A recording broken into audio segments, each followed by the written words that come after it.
The Legend of Zelda Skyward Sword HD is here, and there's plenty of things you can do on your adventure to save Zelda below the clouds. With the help of the goddess, we've put together 13 tips to make sure Link succeeds on his dangerous mission. Whether you're a seasoned veteran returning to this new release of the game, or it's your first time through, hopefully these tips will help. Number 1. Patience is key. A key point about Skyward Sword is the need for patience and precision. 3D Zelda games have often required needing to strike with specific attacks against opponents, but this adventure certainly requires it the most. It's not as easy to simply run in sprinting and swinging your sword in all directions to win every battle this time around. It's important to approach almost every battle with patience and precision, as each one is like its own puzzle to be solved, like waiting for the 3 Hydra heads to align before swinging in that direction. If you're patient to get that first hit against your foe, then you can usually take advantage of their weakened state. Just make sure not to wear down your stamina gauge with too many strong strikes.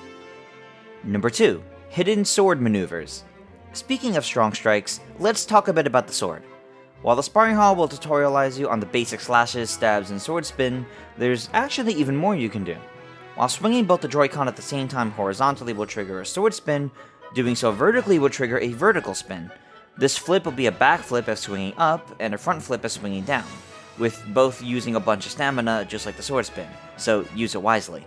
There's some other hidden tricks as well, such as if you target an enemy while your sword is sheathed, then swing at them, you'll immediately move in for a strike, rather than slowly pulling out your blade first. It's a quick piece of combat advice that should come in handy against foes requiring multiple steps to take them down. Number 3. Get a shield and bottle for free.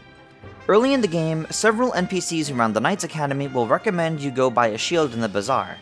It's certainly sound advice, but why spend the rupees when you can just get one for free? Just go talk to Instructor Owlin, who can be found just outside the lower entrance to the academy, and he'll just give you a wooden shield as a parting gift. You can also get a bottle for free if you go to the potion shop in the bazaar. Just talk to the woman running the shop, no purchase of a potion necessary. Getting free stuff is always great, so make sure you grab these before departing for the surface. Number 4. Smoothly control the camera. A feature missing from the original release of Skyward Sword was the ability to smoothly move the camera, as you can only recenter it behind you with the press of the Z button. Now though, players can rejoice as they can position the camera wherever they please. When playing with motion controls, this can simply be done with the right stick.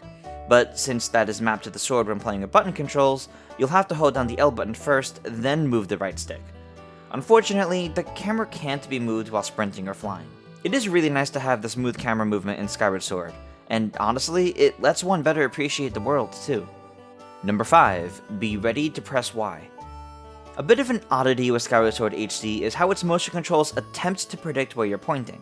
So if you take an item such as, say, the beetle or slingshot, rather than starting at the center of the screen, the reticle will already be aimed in whatever direction the game thinks you're pointing in. Oftentimes, this will get your calibration a bit funky, so make sure you get used to pressing the Y button to recenter your aim. Personally, I picked up the habit of pressing Y anytime I took out one of these items. If you notice your sword swings aren't quite accurate too, then again, just press the Y button while the Joy-Con faces forward. It may cause a slight hiccup, but pressing Y to center your controls at any point will be essential if you're playing with motion controls, so let it be a good habit to make. Number 6. Toggle button controls when flying and swimming. When it comes to the motion controls, perhaps the most jarring gameplay sections are when flying the loft wing through the sky, as well as when swimming underwater. For some, the motions may simply be uncomfortable.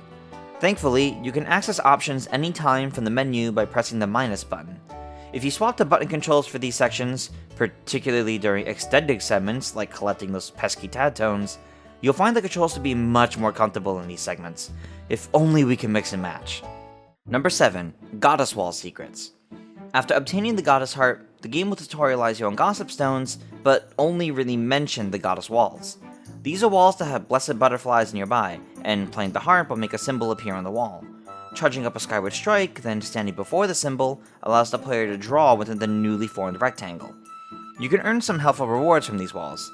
Drawing a circle will drop 10 bombs, a rupee will drop 10 rupees of varying values, a heart will drop 10 hearts, an arrow will drop 15 arrows, and a Triforce will spawn 3 fairies. Any other drawing, or a failed attempt at any of these drawings, will drop 3 hearts. These are gifts from the goddess herself to aid you on your quest, so use them wisely.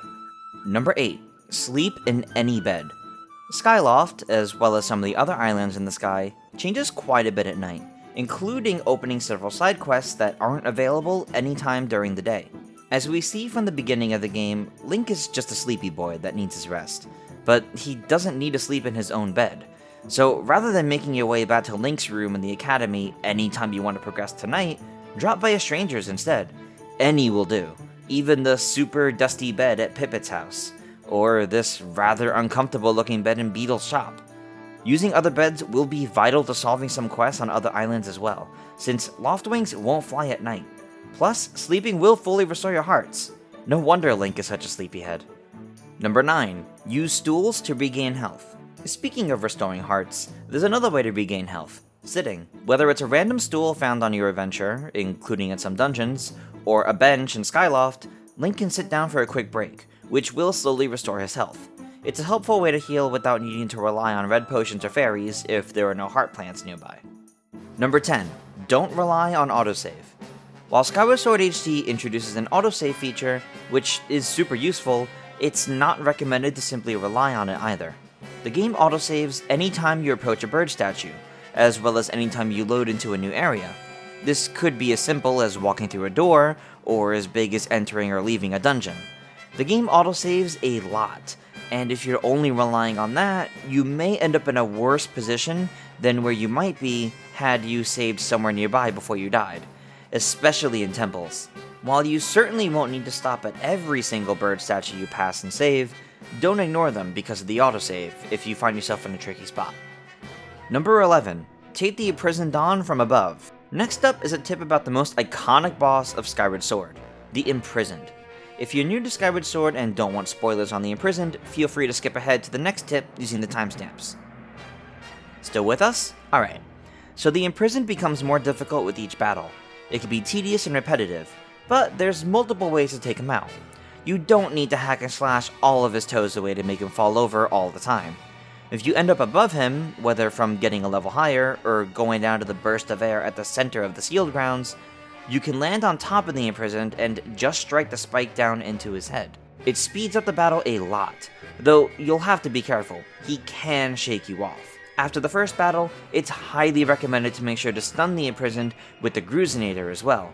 Simply trying to get above the Imprisoned may accidentally make him reach the top faster than expected, if he isn't slowed down. Number 12. Safety in the Silent Realm.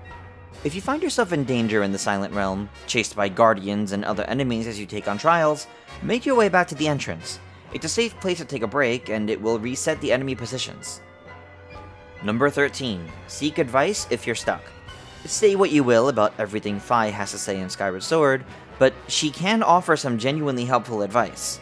If you're ever confused about where to go next, whether for a side quest or the main story, call Fi out for some help. She can give you a summary of your current mission, a hint about where to go next, or recap some rumors floating around Skyloft for some side quests. Especially since she doesn't come out automatically anymore to tell you everything, it might prove helpful to check in with her every once in a while. In addition to Fi, the fortune teller in the Skyloft Bazaar can be rather helpful too, giving you advice on where to go next, as well as where certain treasure drops can be found. Between both of these options, hopefully you'll find what you're looking for to move on with your adventure. And with that, those are all of our tips for Skyward Sword HD. Whether you're a seasoned Loftwing flyer, or this is your first time diving off the edge of Skyloft, hopefully you found these tips helpful to your adventure.